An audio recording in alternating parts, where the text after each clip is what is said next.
রাতে রাতে জানি তাই আজ অনেকদিন পর আমি ভগবানের দর্শন পেলাম, কারণ আমাদের অসুস্থ ছিল, আমাদের একজন মারা গিয়েছিল, সেই জন্য মন্দিরে উঠতে পারিনি। আমার তো মন ছটফট করছিল ভগবানকে দর্শন করার জন্য। আসুন আমিও দর্শন করবো, আপনারও দর্শন করাবো। আসুন ভগবানের দর্শন করি। দীর্ঘ 15 দিন পর বোধহয় আমি মন্দিরে উঠছি, ভগবানের দর্শন করছি। এখন আমার মন ছটফট করছিল কীভাবে ভগবানের দর্শন করব, কিভাবে আসবো, কখন আসবো, মন ছটফট করছিল না। আমি ভগবানের কোনো পদ করতে পারছি না, ভগবানের দর্শন করতে পারছি, মন ছটফট করছিল। কি অপূর্ব দেখতে ভগবানকে, আমাদের রাধা মাধবকে দেখতে পাচ্ছেন সঙ্গে, অপূর্ব লাগছে। অবশ্যই কমেন্ট করবেন কেমন লাগছে আমাদের রাধা মাধবকে।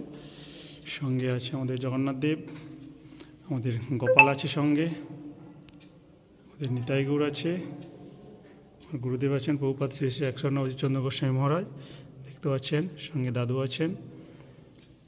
আজকে দীর্ঘ 15 দিন পর এই মন্দিরে উঠলাম, তাই